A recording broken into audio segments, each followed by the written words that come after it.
You're listening to the Touch 'em Up podcast. I'm your host, Double M, and on today's episode, we have UFC 272, Covington versus Masvidal preview, predictions, and analysis.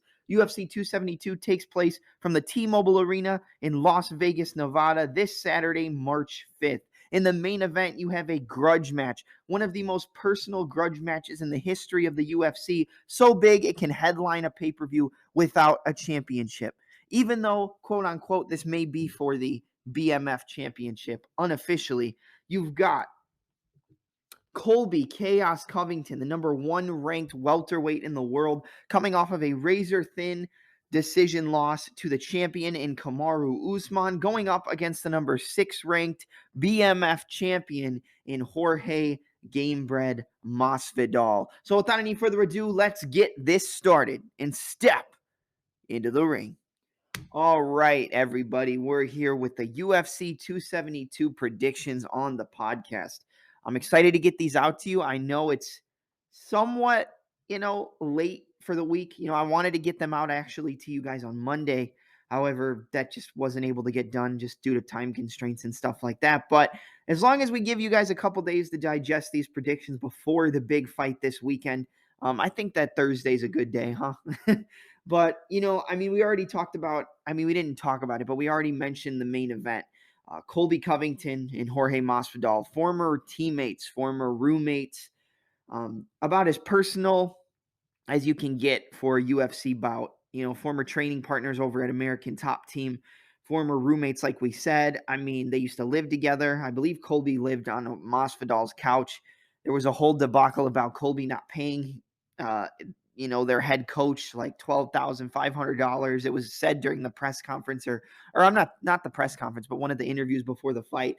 And this is a fight that has been in the making for a long time. And it's a fight that 100% should be headlining the card. This is one of the few times where if your name's not Conor McGregor, you can headline a pay-per-view without a championship. Now, Dana White did say in an interview that he believes the BMF championship could be on the line. I think if that was the case, they would announce it, but this is just personal. This is just a personal, bad blood, old-fashioned grudge match. It's literally professional wrestling storytelling translating over into the MMA world. That's what this is. Masvidal versus Covington, and you couldn't ask for a better main event. Now, if you look down the rest of the card, you've got RDA. It was supposed to be Rafael Dos Anjos versus Rafael Fiziev. Fiziev flew into the U.S. and ended up getting COVID, so he had to pull out of the fight. So filling in on short notice is Renato Moicano, the number 11 ranked lightweight, going up against the number 6 ranked Rafael Dos Anjos. They tried to get Islam Makhachev to fill in for this fight. Apparently he turned it down. That's what Dana said. So they're looking to book Makhachev versus Dariush, but we don't really know the whole story behind it. Dana did say that, Makhachev and his team turned it down. So Moicano steps in there. Moicano versus Dos Anjos. So that's a great fight. Don't look at this fight and think that it's not a good matchup. It 100% is a great matchup. And Moicano is a tough fight. RDA versus Moicano, they're very similar in the ways that they strike, and we'll talk about that when we get to the breakdown for that contest. But aside from that, you have a featherweight bout between top 11, top 15 ranked guys in the number 10 ranked Edson Jr. Barbosa going up against the number 11 ranked Bryce Thug Nasty Mitchell. You have Kevin Holland making his debut at 170 pounds, moving down from 185 pounds, going up against Alex Cowboy Oliveira. And then to open up the main card, you have Sergey Spivak going up against Greg, the Prince of War Hardy. It's a pretty solid main card. It's solid from top to bottom. Obviously, losing out on RDA versus Fiziev was, it obviously sucks. We wanted to see that fight. I was really looking forward to that fight and breaking that down for you, but we'll get it in time, I believe. I think at a certain point we will get that fight, and, it's just a matter of time before that ends up happening. But, it is what it is. It's still a great card, so you can't really say too much about it in terms of it being, a bad card, because it's not that by any means. We were going to break down some of the prelims. I decided to go against that. We're just going to break down the main card. If you're going to look for one prelim to watch, I would look at the women's strawweight bout between the top 5 ranked women's strawweights, number 3 ranked Marina Rodriguez going up against the number 4 ranked Yan Xiaonan. I believe Yan is coming off that loss to Carla Esparza. Marina Rodriguez has a win over Carla Esparza, and I believe a win over Michelle Waterson as well. So, that's a great fight to look out for. I think Marina Rodriguez is one of the most dangerous strikers in that 115-pound division, and I think it's somebody I would really look forward to her going up against Rose Namajunas one day. And I think that if she wins this fight against Yan Xiaonan, and then judging off of, Carla Esparza and Thug Rose Namajunas, which I believe is going to be next for that title, whoever goes on to win that would then face Marina Rodriguez, or the winner of this fight. So if Marina wins and Rose gets past Carla in the rematch, then I would look to Marina Rodriguez versus Thug Rose Namajunas. You have Kennedy and Jakuzu fighting on the prelims as well, going up against Nikolai Negumerano. I don't know. I can't say his last name. I think it's Negumerano. Yeah, I think so. I have no idea who it is, but I know who Kennedy and Jakuzu is. And Jakuzu, he had a great fight against Carlos Ulberg back on, I believe it was UFC 259. And then I believe he may have lost his last fight, but I could be wrong there. I would definitely look at those fights, though, when it comes to breaking down the prelims. But let's get into the predictions and, the main card. You've got the polar bear Sergey Spivak going up against Greg, Prince of War Hardy. Honestly, with this fight, I think it's a lot closer than people think, but it's only going to be a lot closer for the first round. You look at the records on both men, you've got 13 wins and 3 losses for Sergey Spivak, and you've got 7 wins, 4 losses, and 1 no contest for Greg, the Prince of War Hardy. Like I said, this is a lot closer than people think. I think you look at this fight and you look at Greg Hardy's recent performances in the UFC and you go, oh, well, Sergey Spivak is just going to run right through him. But you have to look at Spivak in the fact that he has decent striking. He can put combinations together. He's got a good 6-3-2. He's got a good 1-2-3. He can throw the combinations and he's got decent speed. However, the defense is kind of not there. He kind of just stands there, kind of walks forward and, keeps his head on the center line for your counter shots. There's not a lot of slipping off the center line. There's not a lot of pivoting. He does have decent lateral movement up against the cage. You'll see him, move laterally and cut some angles, but it's not crazy. And it's not anything that I don't think Greg Hardy can get through if it stays on the feet for longer than it should. When you look at Greg Hardy, I think the one glaring weakness we have to look at is his grappling ability. I believe he has decent takedown defense. We can pull it up really quick. So he's defended 80% of takedowns. He's got a 33% takedown accuracy. Sergey Spivak has a 57% takedown accuracy in the UFC. So I do believe if Spivak gets a hold of Greg Hardy and gets in on his hips or gets into that over-under position, he can get the trip and get those takedowns. I 100% believe that if Spivak gets on the inside and starts to work that over-under, starts to work those double unders, he can get those trips and get the takedowns and get the top position. I 100% believe that to be true. And if Spivak gets on top of Greg Hardy, I believe he has a Sambo background, and, if he's on top of Greg Hardy, he's going to put the ground and pound on him. He's going to hurt him, and he's probably going to look to set up a submission. And, we saw what happened with Greg Hardy when he got taken down by Marcin Tybura and kind of got out-wrestled, got out-worked and out-grappled and, just got dominated once the fight hit the ground. And I think that's what Spivak's going to be looking to do. He's going to be looking to get on the inside, get in on the hips of Greg Hardy and take him down. If it stays on the feet for too long, Greg Hardy will catch him and will knock him out. I do not expect Spivak to get a knockout on the feet. I don't think he's, good enough to get a knockout like that. And I think that Greg Hardy can take the punches. I don't think that Spivak can take the punches that Greg Hardy is dishing out.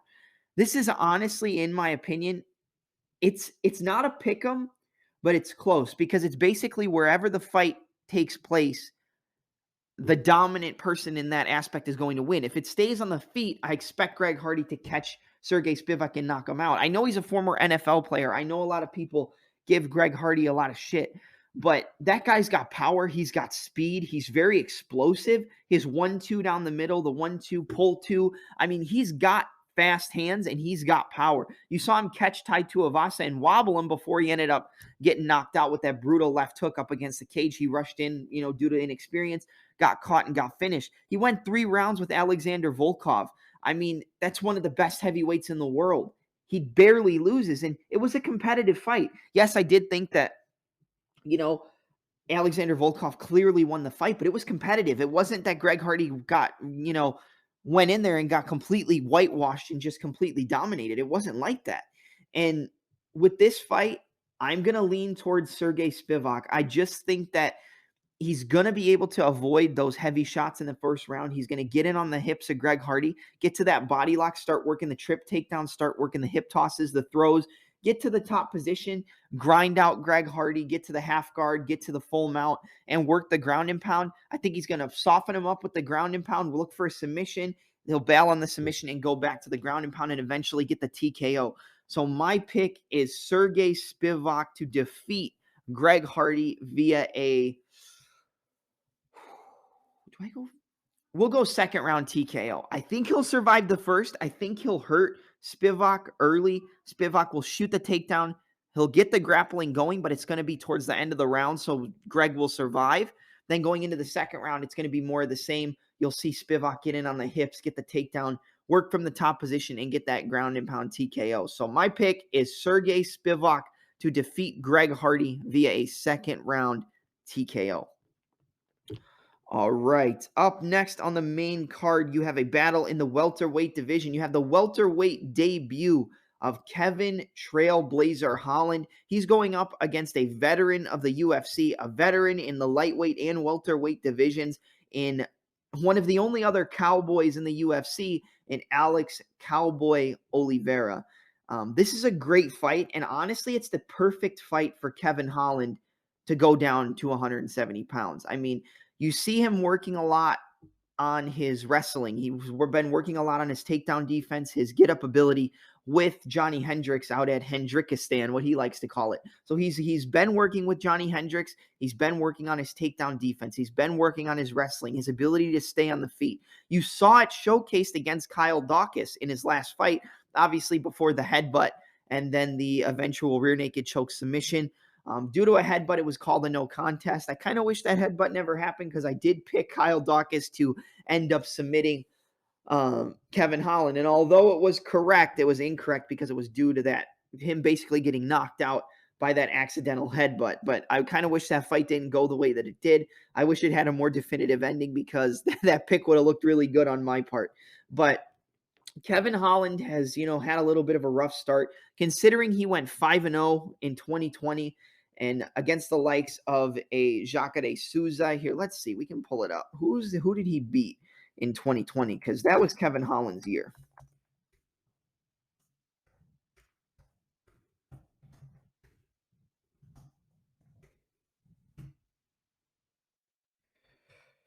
Let's see.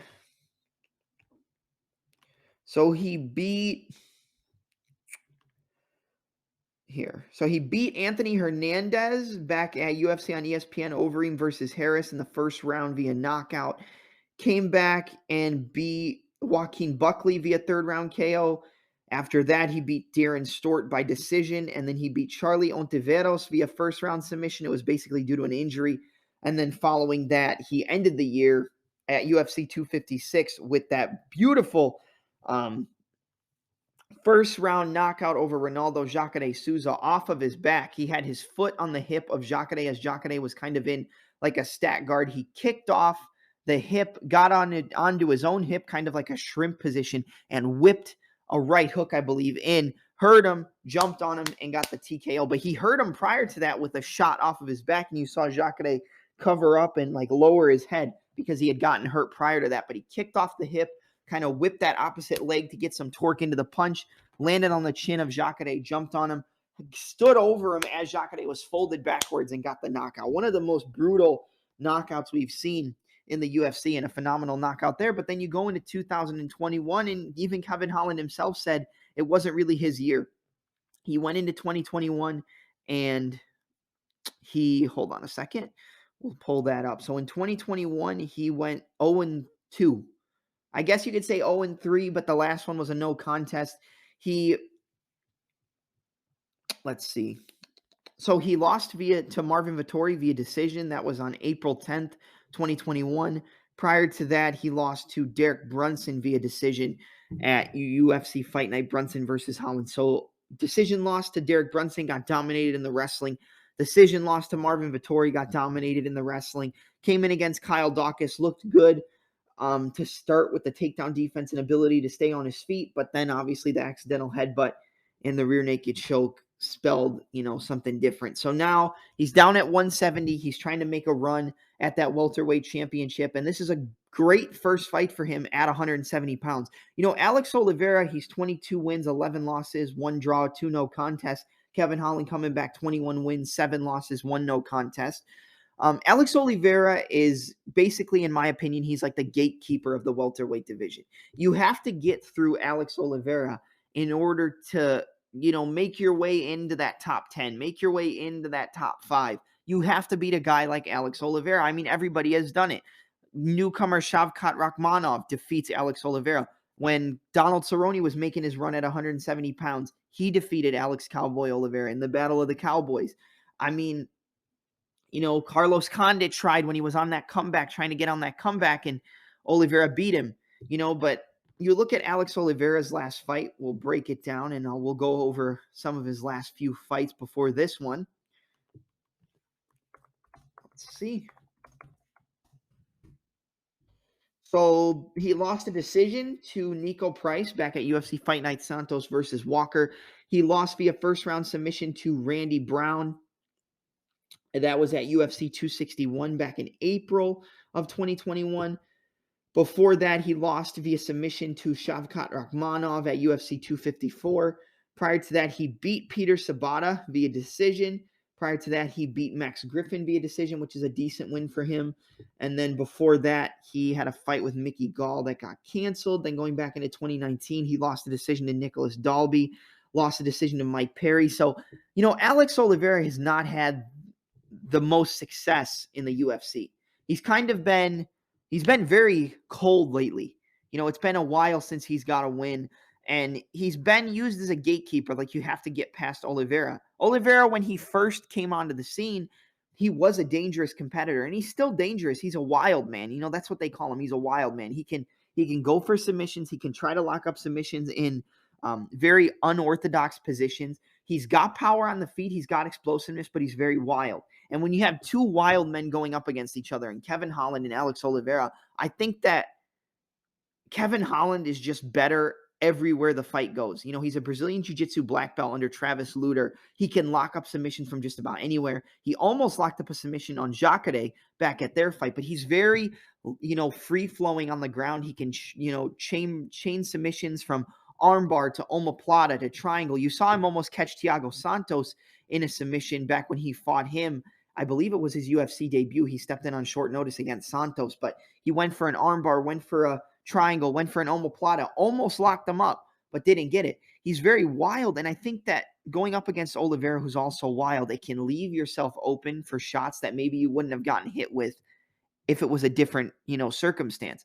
I think that Kevin Holland's going to come into this fight and be a little bit more reserved. I think he's just going to be that tad bit more reserved than Oliveira, and I think that's going to carry him very far. I think he's got more than enough power to hurt Oliveira on the feet. Those long 1-2s that he caught Joaquin Buckley with, the 1-2 down the middle. He's very clean with it. He's got a good hook kick. He's got a good side kick to the body, a side kick to the head. He's very in and out karate style, but so is Oliveira. They both have a similar style in how they fight on the feet. But I think that when it comes to who has more weapons and who's more dangerous, that goes to Kevin Holland all day. He can finish a fight anywhere. He can finish a fight off of his back with a submission. He can knock you out off of his back. He can catch you on the feet with the 1-2s. He can land brutal combinations on the feet. I think the power and the speed and just the length of Kevin Holland is going to be a problem here for Alex Oliveira. I mean, let's look at the reach here. 76.5-inch reach for Alex Oliveira to an 81-inch reach for Kevin Holland. I mean, that's basically a 4.5-inch reach advantage for Kevin Holland. He's going to use that length. He's going to use that reach. He's going to try to keep Alex Oliveira at the end of his strikes. He's going to try to land those side kicks to the body, the front kicks up the middle, the long 1-2s. When he steps in, try to land some elbows, some knees, work off of his back if he gets taken down. I think Kevin Holland is going to hurt Oliveira and hurt him bad. I'm going to go with do I go with first round? Yeah, you know what? Kevin Holland's a finisher. I'm going to go with a first round TKO for Kevin Holland over Alex Oliveira in his welterweight debut. Like I said, I just think the power, the explosiveness, he's more creative. He can land punches from all over the place. He can land shots off of his back. He's very dangerous off his back. He's got that Brazilian Jiu-Jitsu black belt to fall back on if he needs it. And I think he's just going to catch Oliveira. He's going to hurt him. He's going to stun him. He's going to jump on him and get the TKO. So my pick is Kevin Trailblazer Holland to get the win via first round TKO over Alex Cowboy Oliveira. All right, and up next, we've got a highly anticipated fight in the UFC's featherweight division between top 11 ranked featherweights. The number 10 ranked Edson Jr. Barbosa coming into this fight, 22 wins, 10 defeats, going up against the number 11 ranked Bryce Thug Nasty Mitchell, who comes into this fight with a record of 14 victories and no losses, undefeated in professional mixed martial arts. Thug Nasty versus Edson Barbosa, man. This is a crazy fight because honestly, I don't really know who to pick here. I really don't know who to pick. I mean, this is going to be the extreme in either the stand-up on one side, which I think you know who that's going to be, or it's going to be a grappling clinic from Bryce Thug Nasty Mitchell. And on the UFC webpage, it says that Bryce is 14-1, but I'm almost 100% positive he's 14-0. The UFC webpage sometimes messing up things here. Let's see.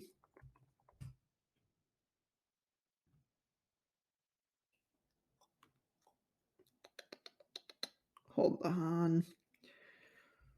Here we go. Yeah, he's 14-0. Okay, so you look at some of Bryce Mitchell's last few fights. We'll go off of the fights in the UFC.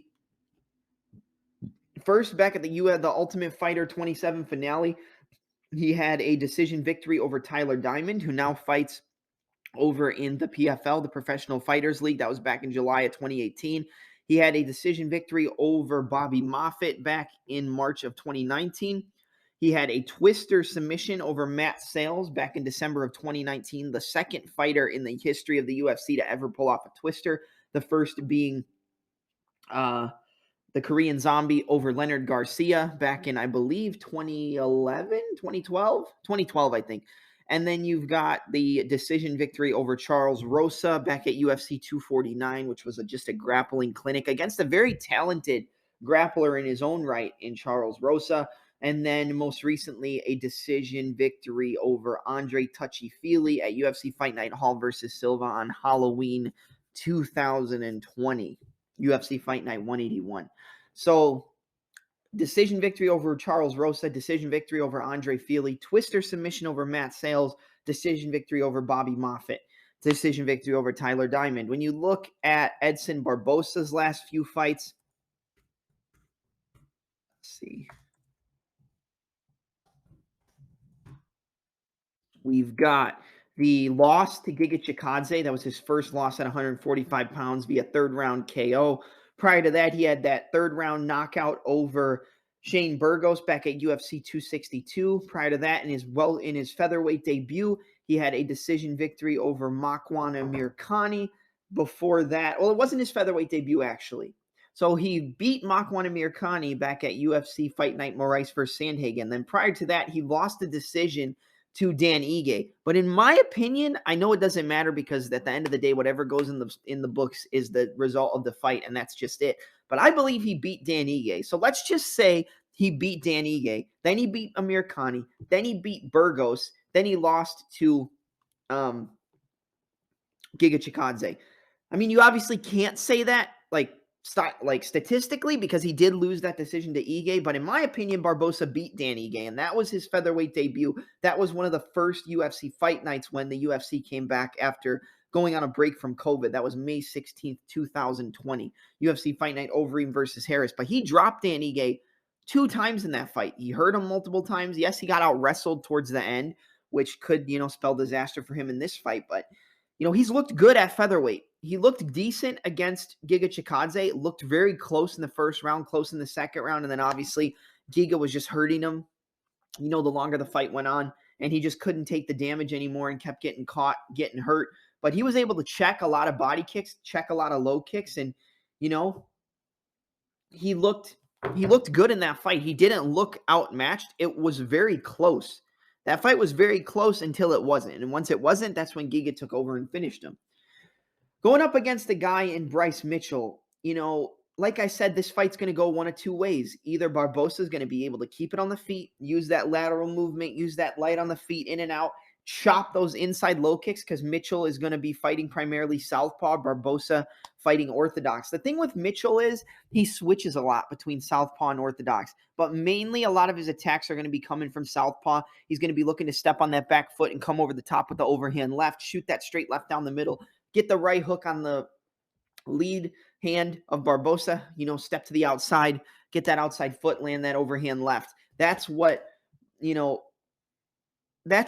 Mitchell's going to be looking to do on the feet. But Mitchell is not going to want to keep it on the feet against Barbosa. If he stays on the feet for longer than a round, he's going to get knocked out. 100%. Mitchell is not a great striker. Yeah, he's decent at his movement, his ability to pull away from shots. Sometimes he can get off, move laterally and slip out of the way of his shots, but he keeps his hands very low. And his striking technique is just not clean. It's not clean. It's not sharp. He has decent kicks. He can throw some good hook kicks, a good side kick, some decent spinning kicks. But he uses a lot of those kicks to close the range, get the opponent to overextend on the counter, and then step into range to get those takedowns, whether it's from the body lock, whether it's a high crotch, head on the inside single transition to a high crotch takedown into the trip. He wants to get you to the ground. He wants to get that top pressure, grapevine the legs from the full mount, get in the half guard, rough you up, not give you any space, and open up the submissions. He went for a twister 2 times against Charles Rosa, and he went for it, didn't get it, went for it again, almost got it. It's about as close as you can get without getting a tap. And then you just transition to the arm triangle, transition to take the back. He doesn't give you a lot of space, and he goes from submission to submission to submission to submission. But one thing about Mitchell is he gets the position before the submission, which is the most important. That's something you hear from all the high-level people is, you have to get the position before you can set up the submission. Position before submission, and he's very good at that. And, breaking down the fight, like I said, if it stays on the feet for too long, Barbosa's going to chew him up, and he's going to knock him out, and it's probably going to be vicious because Bryce isn't that great on the feet. He's not. And with Barbosa, you look at Barbosa's takedown defense. We'll pull it up here. When it comes to the takedown defense, he's got a 78% takedown defense rate. And Bryce Mitchell has a 46% takedown accuracy rate. One of the only people to take down Edson Barbosa consistently and dominate him was Habib Nurmagomedov. He does that to everybody. And Barbosa was able to last 15 minutes with Habib. That's something that once Habib beat Barbosa, a lot of people couldn't last with him. A lot of people were getting finished, aside from Ally Quinta. But a lot of people were getting finished, getting stopped. I mean, Gaethje submitted, choked unconscious. Poirier submitted. McGregor submitted. I mean, he was beating everybody and finishing them at the tail end of his career. And, I think that goes to show that, yeah, Barbosa got dominated. He got mauled. But, Khabib not walked him down, pushed him back, and got the takedowns.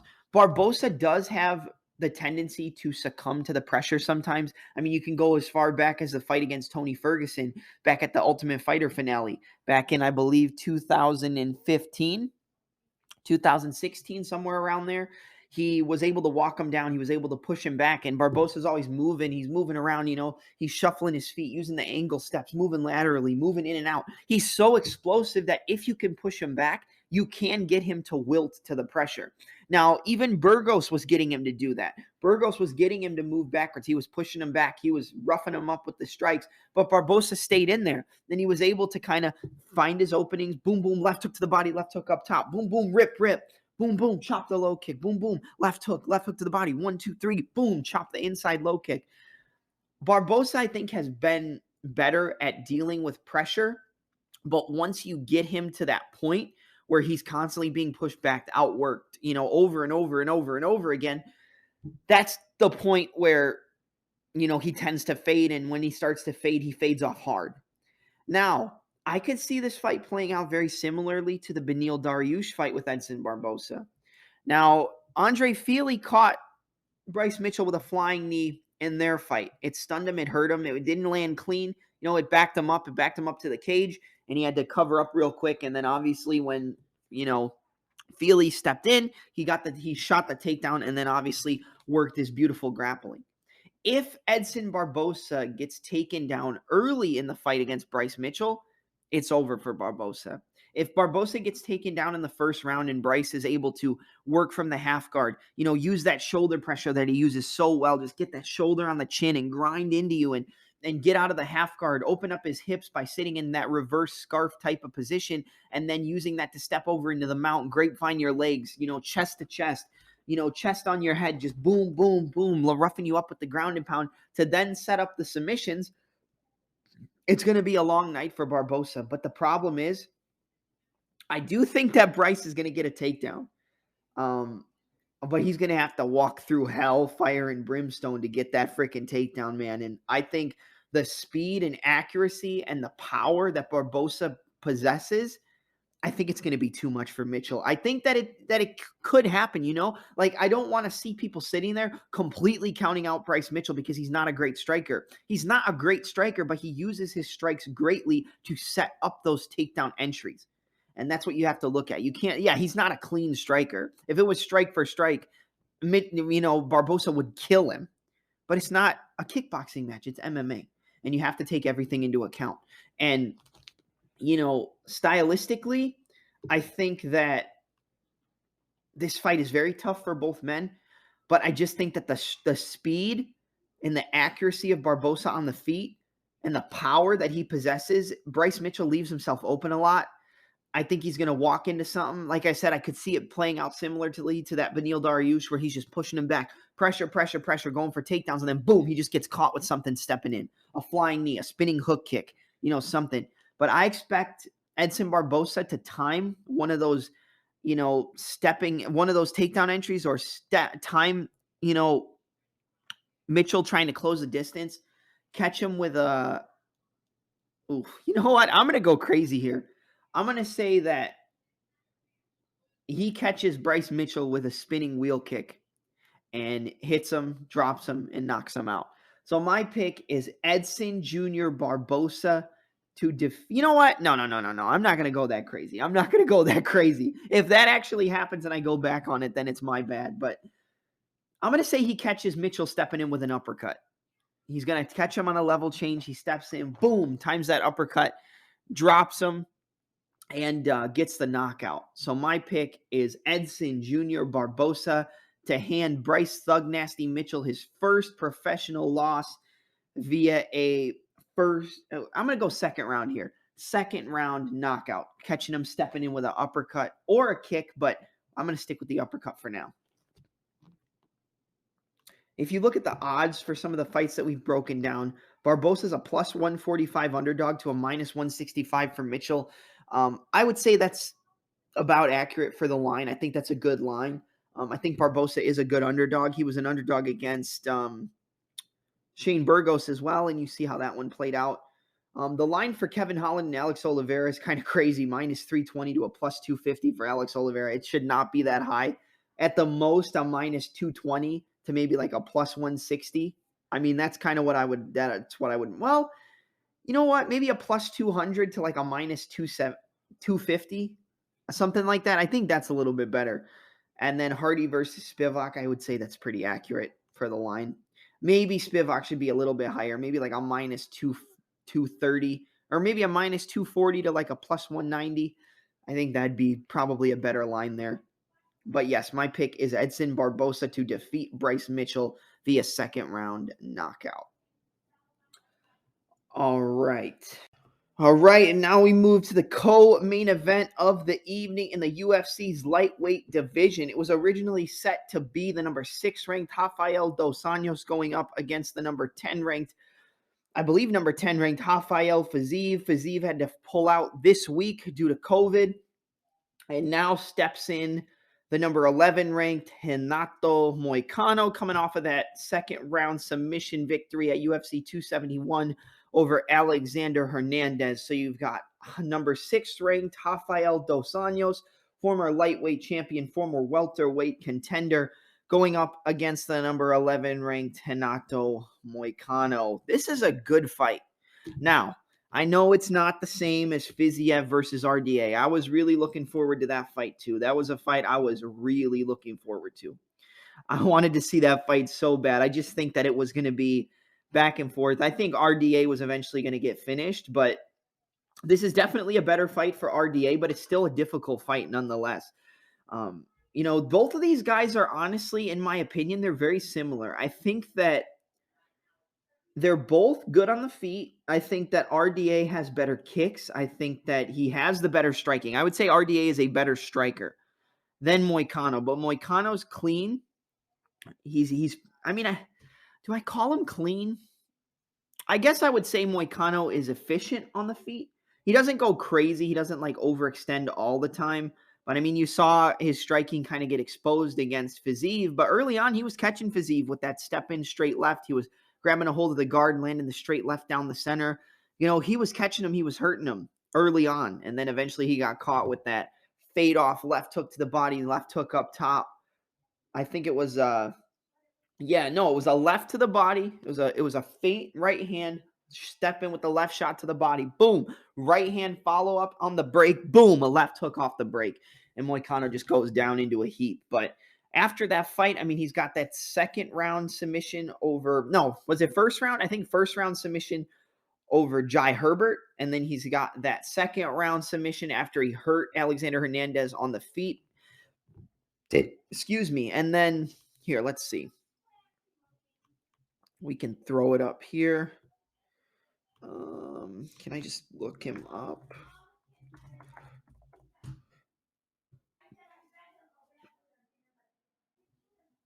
Let's see. Sorry, hold on. Renato Moicano. So he beats Alexander Hernandez via second round submission with the rear naked choke after he hurt him with the strikes on the feet. He then beat Jai Herbert via second round submission with the rear naked choke at UFC Fight Night Gone versus Volkov.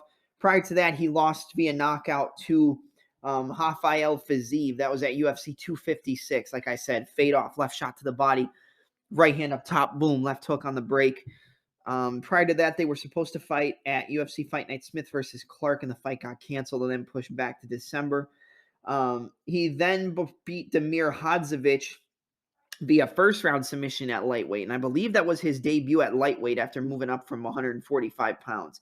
And yeah, because his last fight at 145, he got knocked out by the Korean Zombie with that beautiful fade left hook into that overhand right. That was beautiful. One of the best overhands you'll see in the game. Perfectly executed. If you haven't seen that knockout, definitely go and look it up. But that's not the shit on Renato Moicano.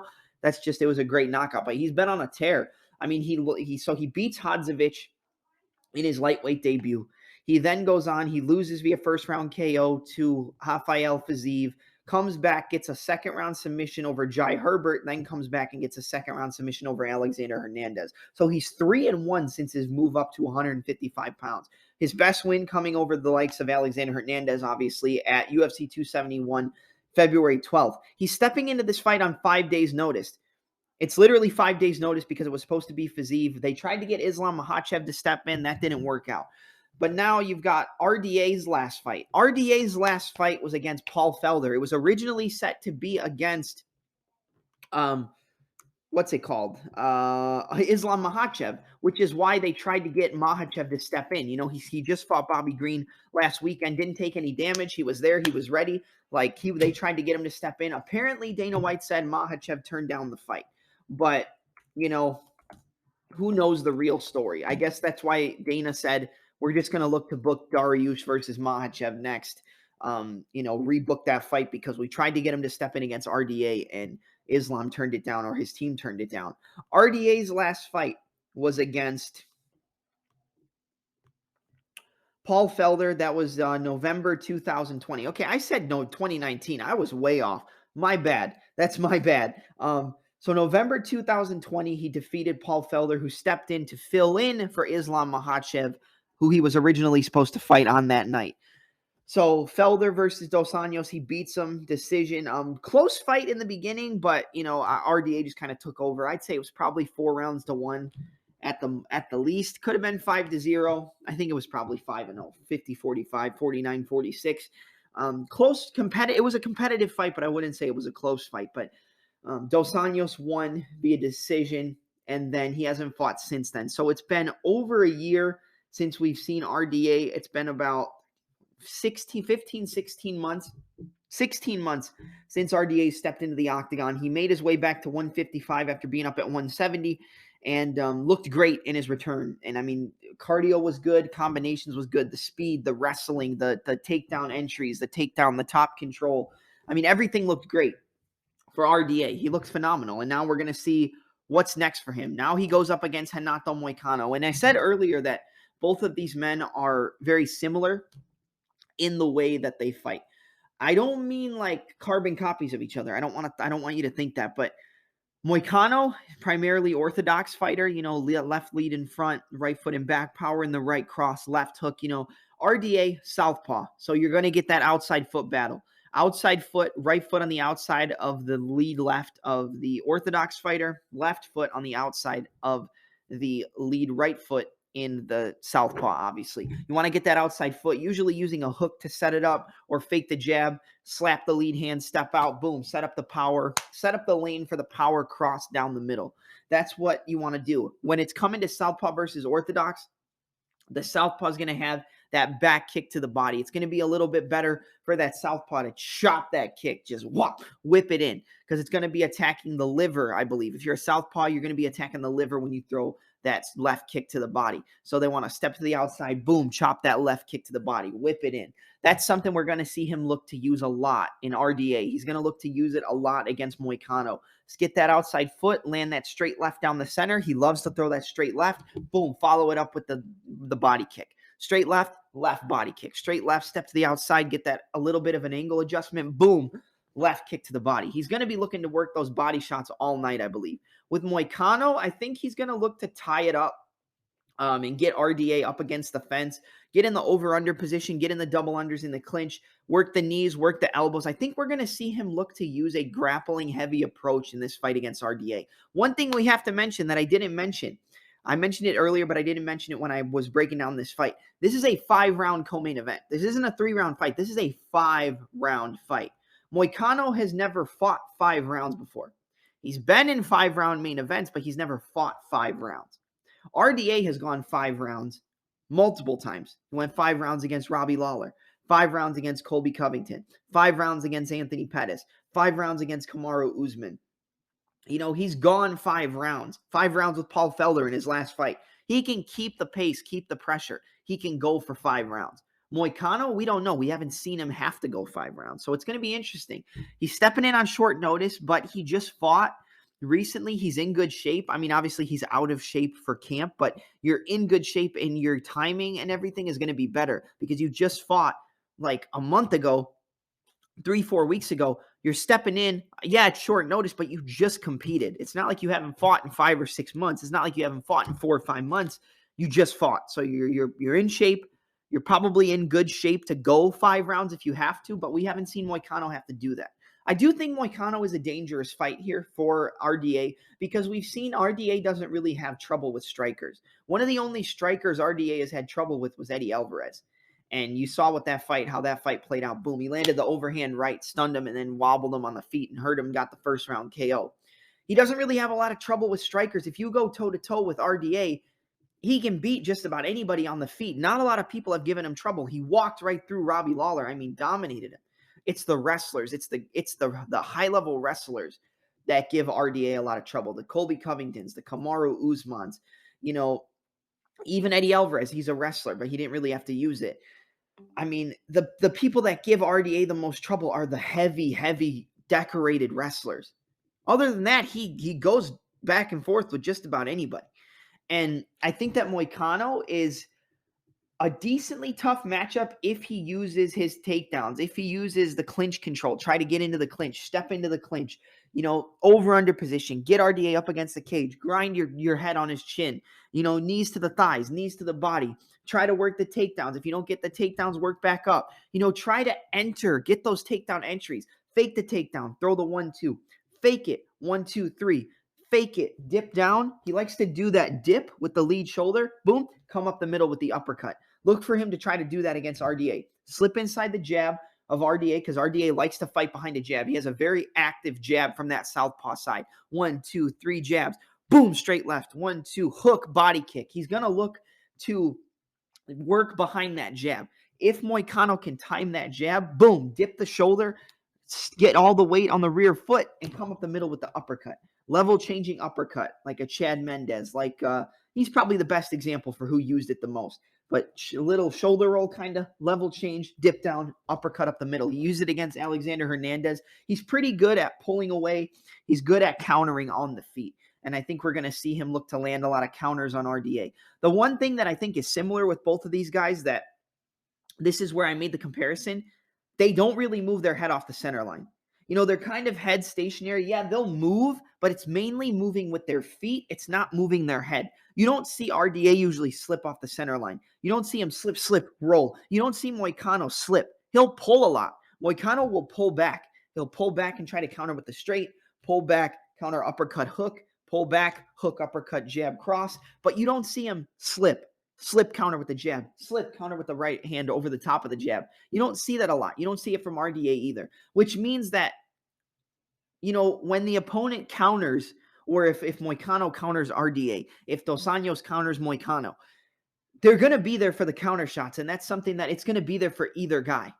Moicano, I would say, look to get him up against the cage for RDA, but the thing is, you have to know, RDA's clinch game is severely underrated, and one of the biggest examples we've seen of it, where he used it extremely well, was against Robbie Lawler. Getting him in the clinch, the tie plum, knees to the body, knees to the body, knees to the head, elbows off the break. He used it against Colby Covington too, even when he was shooting the takedowns. He was landing knees to the body, uppercuts to the body, knee to the body. He's got a very solid tie plum, a very solid tie clinch.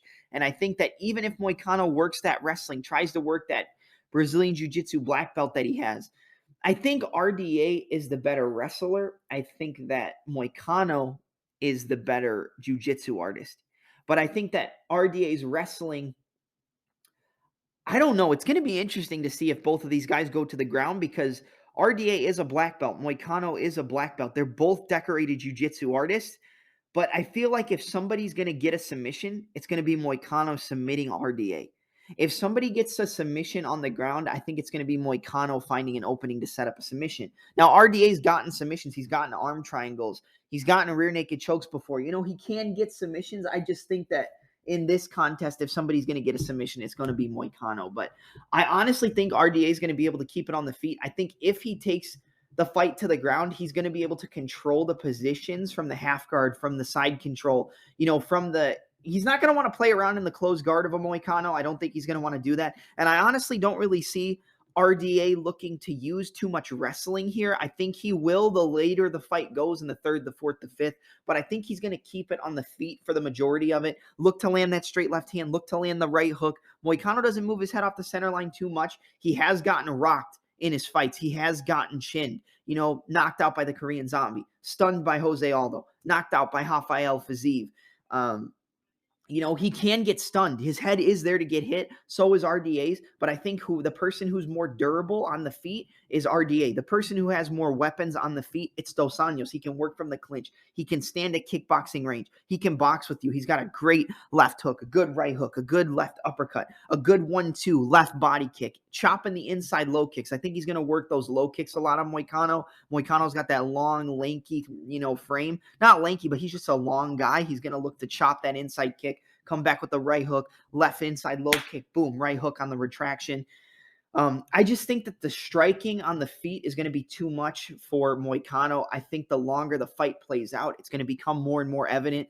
I expect the first 2 rounds to be razor close, but as it gets the third, the fourth, the fifth, that's when RDA and the championship pace and him being a former champion going 5 rounds, that's when that's going to take over. And I'm going to go with Rafael Dos Anjos to defeat Renato Moicano via a 4th round TKO. I think he's going to find the opening. I think he's going to land that left kick to the body a lot. I think Moicano's going to catch RDA on the feet too. That's what I said earlier. Like, these guys, their head movement isn't great. I would say RDA is a little bit better defensively, but both of these guys have great counter ability. Both of these guys have power in their hands, in their kicks. Moicano's a good striker. I just don't think he's at the level of an RDA. So I'm going to go with, as I said, Rafael Dos Anjos to defeat Renato Moicano via a 4th round TKO. All right, and now we move to the fight that everybody has been waiting for. The main event of the evening, the biggest grudge match, quote unquote, in recent memory. One of the biggest grudge matches in UFC history. Such a big grudge match, it doesn't even need a championship to headline a pay-per-view. In the main event, you've got the number 1 ranked Colby Chaos Covington going up against the number 6 ranked BMF champion in UFC veteran in Jorge Gamebred Masvidal. One of the most highly anticipated fights in UFC history and one of the biggest fights in the UFC's welterweight division is upon us. I can't wait. I can't wait, man. I'm really excited for this fight. I think this fight is going to be, honestly, I mean, okay, it's great. There's a lot of buildup. There's a lot of anticipation. But I kind of expect this fight to be a one-way street the longer it goes on. And I think you know what I'm, hinting at, but we'll go there. We'll talk about that bridge when we cross it. But we'll look at the stats first before we get into the breakdowns. You've got records. You got 16 victories, 3 defeats for Colby Chaos Covington, the number 1 ranked welterweight. He's coming off of a loss to Kamaru Usman back at UFC 268 in a razor-close decision loss to Kamaru Usman. 2 of those 3 losses coming to the UFC welterweight champion in Kamaru Usman. And then the one other loss, I believe, coming via a submission to Warlley Alves early in his UFC career. Other than that, pretty much flawless, just a dominant competitor in his career as a mixed martial artist. Going up against the number 6 ranked BMF champion. That belt, quote unquote, could be on the line, Dana White said, against Jorge Gamebred Masvidal. 35 wins, 15 defeats. Experience edge heavily on the side of Jorge Masvidal. I mean, he's got 50 professional mixed martial arts fights compared to 19 professional MMA fights for Colby Covington. Let's look at some more stats. Both men coming off losses to the champion in Kamaru Usman. Colby lost via decision. In both fights, Masvidal lost via decision in the first fight and then lost via a second-round knockout in the second fight at UFC 261. You look at the height, equal in height, 5'11". Look at the reach, 72-inch reach for the number 1 ranked Colby Covington compared to the 74-inch reach for Jorge Gamebred Masvidal. So a 2-inch reach advantage for Masvidal. He is going to be looking to use that to the best of his ability, especially when it comes to the kicking game. I believe he's going to be looking to chop those kicks to the body on a Colby Covington. When you look at the leg reach, 41 inches for Colby Covington, 39.5 for Jorge Gamebred Masvidal. So a little bit taller and longer for Colby. When you look at win percentages coming by way of knockout, 25% of wins coming by way of KO, 25% by submission, and 50% by decision for Colby Covington.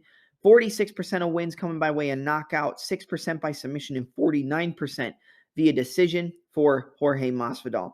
More of a knockout artist is Masvidal. Colby likes to go the distance a little bit more, but Colby's more of a submission artist, I would say, than Jorge. Decision's pretty equal. Average fight time, 15 minutes and 57 seconds for Covington, 13 minutes and 5 seconds for Jorge Gamebred Masvidal. When it comes to knockdowns per 15-minute fight, 0.07 for Colby Covington to 0.49 for Masvidal. So Masvidal obviously has the advantage when it comes to knocking the opponent out and being more of a finisher than Colby. When you look at significant strikes landed per minute, neck and neck, 4.14 for Colby Covington to 4.22 for Jorge Gamebred Masvidal. When you look at significant strike percentage, you've got 38% of significant strikes landed for Colby Covington compared to 48% of significant strikes landed for Jorge Masvidal. So Masvidal is definitely the cleaner, sharper, more accurate striker when it comes to this matchup. Strikes absorbed per minute, pretty close. 3.09 for Covington, 3.01 for Masvidal. Just a slight bit better for Jorge Masvidal. Striking defense, 55% defense for Covington to 65% defense for Masvidal. So Masvidal is better both offensively and defensively when it comes to the striking game, but I think that's something we knew coming into this matchup. When you look at the grappling, 4.1 takedowns per a 15-minute fight for Colby Covington to 1.54 for Jorge Masvidal. 46% takedown accuracy rate for Covington to 59% takedown accuracy rate for Masvidal. Masvidal doesn't really shoot takedowns much, and I don't expect him to look to shoot takedowns here against Colby. Takedown defense, 72% takedown defense for Colby Covington, 75% takedown defense rate for Masvidal. Yes, Masvidal has great takedown defense, but against the highest level of wrestlers, which Colby Covington and Kamaru Usman are in that welterweight division, that defense didn't hold up. It held up a little bit in the first fight against Kamaru Usman, but when Usman really wanted to take him down, he kind of just did what he wanted to. And I think Colby's going to kind of be much of the same. He might stuff a few takedown attempts. I don't expect him to get, every takedown he shoots for. But Colby likes to chain the takedowns together. So he might stuff the first or second, but the third, the fourth, those are the ones that are going to count. The third, the fourth attempt, the fifth attempt. Chaining those takedown attempts together, that's what's going to get Masvidal to eventually give up those takedowns. Submission average per 15-minute fight, 0.13 for Covington to 0.35 for Masvidal. All right. Breaking down the fight stylistically, how I expect the fight to play out. On the feet, I think that Masvidal is definitely sharper. Masvidal is definitely more calculated. Masvidal definitely has more power. If somebody's going to finish the fight on the feet, I expect it to be Masvidal all day. If somebody gets a knockout, like you're knocked out cold, it's going to be Masvidal catching Colby Covington and knocking him out cold. But the thing I think that we have to look at when we look at Colby, and we have to look at it in all of his fights, is the pace, the pressure, the forward pressure, the striking game. His striking game looked a lot better in that second fight against Kamaru Usman. It looked cleaner. He looked more patient. He landed a lot of lead uppercuts. He landed that 5 a lot on Kamaru Usman. That 1-2, 5-2. 2, the cross, follow up with the lead uppercut. It was catching Kamaru all the time, especially in the 4th and the 5th round. Colby has good kicks. He's got a great left kick to the body. He's got a good straight left, a good lead right uppercut, like we said. He's got good jabs. It's just the pace. He'll throw 5, 6, 7 punch combos at you. Then you go to overextend or go to come back on the counter. Then he shoots in for the takedown. He can work those ankle picks. He can, sit out in the Iranian and use the takedown that way, kind of like a double leg. He can go ahead on the inside single. He can go to the body lock and work the trip takedowns. Colby's relentless when he gets that pressure on you. He doesn't get tired. The best way to slow down a Colby Covington is to work the body. That's the best way. And Masvidal is one of the best fighters at working the body. You saw it a lot against Nate Diaz. He's got a beautiful right body kick from the orthodox stance. Fighting against the southpaw, we talked about it in the co-main event. The outside foot, the southpaw is going to have that left kick to the body. It's always going to be there. The southpaw is going to have the left kick to the body, the orthodox fighter, the right kick to the body. It's always going to be there. That right kick to the body is going to be there all day for Jorge Masvidal, but he's going to have to set it up with a fake stance switch. Maybe he feints the stance switch, throws the jab, boom, fires the right body kick. Fake the cross, boom, throw the right body kick. I expect Masvidal to throw a lot of kicks to the body. I don't expect him to throw a lot of kicks to the legs, because if you throw too many low kicks, that's when Colby can catch it and chain it into a takedown attempt. That's when he can get you off balance and get those takedowns. Usman used it a lot. He stepped in on the low kick and was able to get to the body lock, change direction, and get that body lock takedown. He was able to time it and get a double leg stepping in and knocking Masvidal off balance. I think we're going to see Colby look to time the low kicks of Masvidal and step in and get a takedown. But I think Masvidal is going to be smart. I think he's going to throw a lot of front kicks to the body and a lot of rear round kicks to the body. That's what Masvidal is going to be looking to do. I don't think we'll see him chop the legs too much against a guy like Colby. But I think Colby's pace and pressure, I just think it's going to be too much. But, I could see Colby getting a late finish here. And it's not because I think he's the better striker. He's not. But Colby mixes it up so well. He's got cardio to go 25 minutes and not get tired. Masvidal can go 25 minutes, but against a high-level wrestler with the pace, the forward pressure, the constant takedown attempts, getting in your face with 3, 4, 5, 6, 7 punch combos, ending with a kick to the body, 1, 2, jab, cross, hook, body kick, 1, 2, 3, chop to the body, boom, go to the takedown, work to the clinch. Against a guy who doesn't let you breathe, who gives you no space, that's going to be hard to execute for Jorge. That's going to be hard to execute for Masvidal.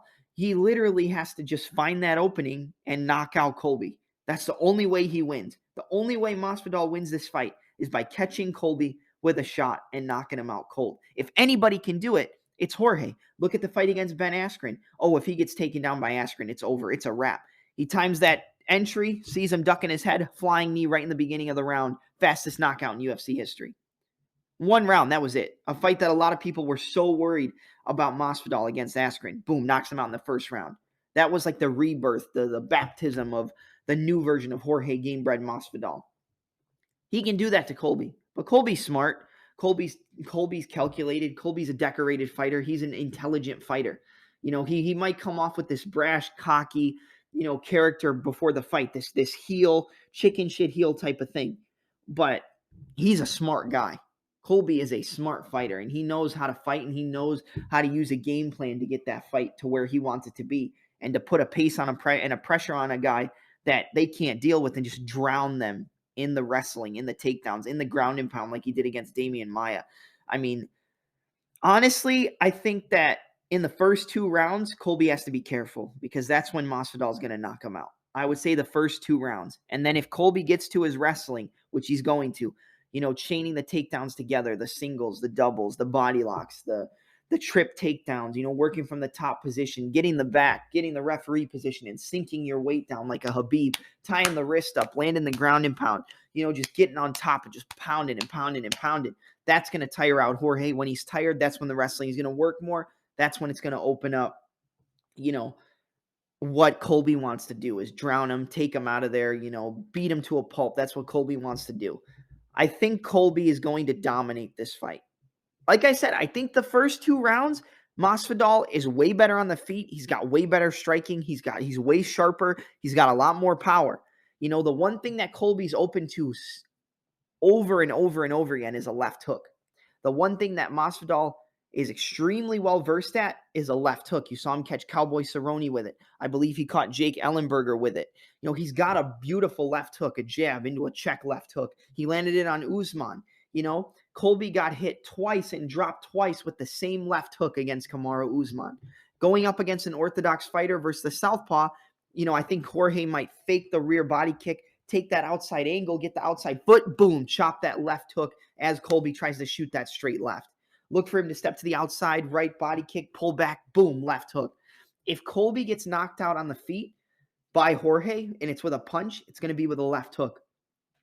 If it's anything else, it's probably going to be like a knee or a high kick, I would say. But Colby's good on the feet. He's just got to avoid the left hook. That's the most dangerous punch for Jorge and the most dangerous strike. The left hook and the right body kick. Those are the biggest weapons for Jorge Masvidal on the feet against Colby Covington. Covington's best weapons on the feet, just the combinations, just the volume, just the pace, the pressure, the lead uppercut. But he's got to be careful, because if Masvidal sees him overextend with that lead uppercut, slip, boom, left hook, because he's going to be open. Slip, left hook. So he's going to have to be careful with setting up that lead uppercut, the 1-2-5-2. 1-2, slip to 2, boom, come back with a check left hook. like Masvidal likes to do in a lot of his fights. He's got beautiful left hook, so he's got to be careful. But I expect the wrestling, the pace, pushing Jorge up against the cage, working the knees and against the cage, trip takedowns. When Jorge goes to get up, you take him back down. Get up, take him back down. 1, 2, 3, 4, 5 punches, boom, back to the takedowns. I don't expect Colby to let Jorge breathe during this fight. I think it's going to be pace, going to be pressure, looking to drown him the longer the fight goes. And I think that's going to work. And I think we're going to get a late finish for Colby Covington. I think the pace, the pressure, when he gets Jorge down, he's going to work the ground and pound. He's going to look to take him out. He's going to look to pepper him down the feet or pepper him on the ground. Bop, bop, bop, takedown, bop, bop, bop on the feet, boom, boom, boom, boom, boom, boom. His striking's getting better. He's not a terrible striker. I don't want anybody to say that Colby's a terrible striker. I just think Masvidal is a little bit cleaner, a little bit sharper, and I think anybody would agree with me. But I think Jorge is going to get tired. I think he's going to get taken down. I think that we're going to get a 4th round ground and pound TKO for Colby Chaos Covington. I think Colby's going to finish him. I think he's going to get those takedowns. He's going to work on the feet the longer the fight goes because Jorge's going to get tired. He's going to be open for those long combinations, enter on a takedown, break off the takedown, uppercut, hook, cross, boom, boom, boom, boom, boom, boom, land in all those combinations, get the ground and pound. He's going to take him down. Work that wrestling, work that top control, relentless pressure, and he's just going to, land ground and pound and just continue to land ground and pound on Jorge, and the ref's going to stop it in the 4th round. It's just going to be too much. So my pick is the number 1 ranked Colby Chaos Covington to defeat the number 6 ranked Jorge Gamebred Masvidal via a 4th round TKO. All right, that is it for my UFC 272 predictions. Obviously, like we said, UFC 272 takes place this upcoming Saturday, March 5th from the T-Mobile Arena in Las Vegas, Nevada. You have to tune into this card. It's going to be absolutely phenomenal. The prelim fight between Yan Xiaonan and Marina Rodriguez is absolutely great as well. You have to be there to see that too. The Touch 'Em Up podcast is available anywhere you get your audio podcasts. That includes Apple Podcasts, Google Podcasts, Spotify, Anchor, Stitcher, Breaker. Anywhere you can get your audio podcast, you can get Double M and the Touch 'Em Up podcast. Please leave a review for this podcast on Apple Podcasts. Anywhere you can leave a review for the Touch 'Em Up podcast, please do that as well. Thank you for all the supporters. Thank you for everybody who's tuned in. Thank you to everybody who's been supporting me throughout this journey to become one of the best and most detailed MMA podcasts and MMA podcast hosts and MMA journalists on the planet. I'm your host, Double M, and I'm out. And enjoy the fights this weekend.